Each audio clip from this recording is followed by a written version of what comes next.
இந்த மாதிரி வெஸ்டர்ன் டாய்லெட்டோட டேங்க்ல தண்ணி நிறைய அதிக நேரம் ஆச்சுன்னா அதை எப்படி சரி செய்யறதுன்னு பாத்திரலாம். இப்போ இந்த டேங்கை திறக்கிறேன், தண்ணி எவ்வளவு வருது நீங்களே பாருங்க.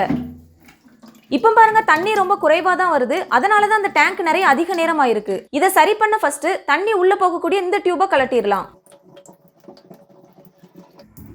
இப்போ பாத்தீங்கன்னா அந்த டியூப்லயும் தண்ணி குறைவா தான் வருது. அதனால இந்த டியூபோட இன்னொரு முனையும் கலட்டிடலாம். அப்பதான் இந்த டியூப்ல அடைப்பு இருக்கா அல்லது திறக்கக்கூடிய இந்த பகுதியில் அடைப்பு இருக்கான்னு தெரிஞ்சுக்க முடியும்.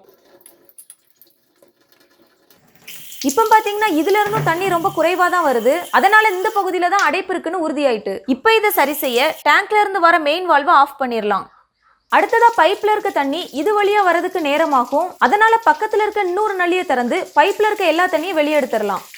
இப்படி பைப்ல இருக்க தண்ணி ஃபுல்லா வெளியேறினதும் இந்த பகுதியை கலட்டணும். சில இதுல பாத்தீங்கன்னா முன்னாடி ஓபன் பண்ணி ஸ்க்ரூவா நட்டம் இருக்கும், அதை கலட்டுற மாதிரி இருக்கும். இதுல பாத்தீங்கன்னா இந்த திருக்கிற பகுதியை கொஞ்சமா இழுத்தாலே இந்த முன் பகுதியை கலட்டிடலாம். அடுத்ததான் அந்த பகுதியில் நட்டு மாதிரி ஒரு அமைப்பு இருக்கும், அதை இதுக்குரிய ஸ்பேனரை வச்சு கலட்டிடலாம்.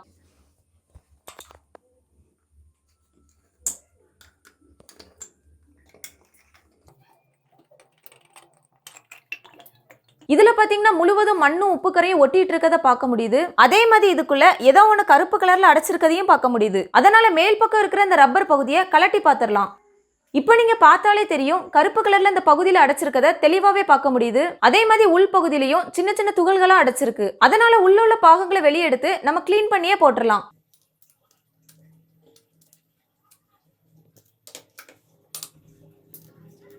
அடுத்ததான் இந்த பகுதியை கிளீன் பண்ண இதை தலைகீழ வச்சு 2-3 தட்டு தட்டினாலே வந்துடும்.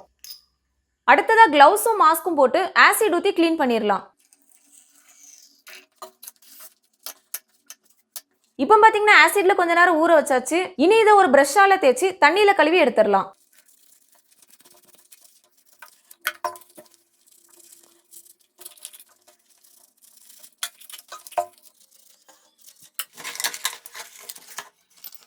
இப்போ பாத்தீங்கன்னா அருமையா கிளீன் பண்ணியாச்சு. இனி பழையபடி திருக்கக்கூடிய இந்த பகுதியை இதுல மாட்டிடலாம்.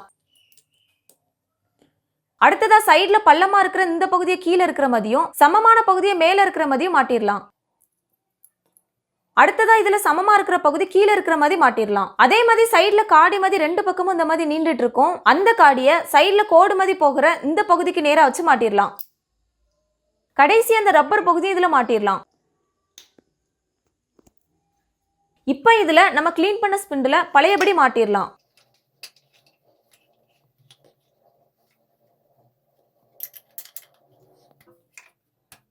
இப்போ அருமையா மாட்டியாச்சு. இனி மெயின் வால்வை திறந்து தண்ணி எவ்வளவு வருதுன்னு பாத்திரலாம். இப்போ பாத்தீங்கன்னா தண்ணி அதிகமா வரதை பார்க்க முடியுது. அடுத்ததா இதுல இருந்து கலெக்டின டியூபை மறுபடியும் மாட்டி வெஸ்டர்ன் டாய்லெட்டோட டேங்க்ல தண்ணி நிறைய வருதான்னு செக் பண்ணிடலாம். இப்போ நம்ம நினைச்ச மாதிரியே தண்ணி அதிகமா வருது. அதே மாதிரி சீக்கிரமாவே டேங்க்கும் நிறையுது. அதே மாதிரி இன்னொரு முக்கியமான விஷயம் என்னன்னா, உங்க வீட்டுல இருக்க போர் தண்ணியை பொறுத்து நாளாவ இந்த மாதிரி டேங்க்ல அழுக்கும் உப்பும் படியும். அதை நம்ம அப்பப்ப பார்த்து கிளீன் பண்ணாம விட்டோம்னா நாளாவ டாய்லெட்ல நீர் கசியும். அதனால குறிப்பிட்ட மாசத்துக்கு ஒரு நேரம் இந்த மாதிரி டேங்கை கிளீன் பண்றது நல்லது.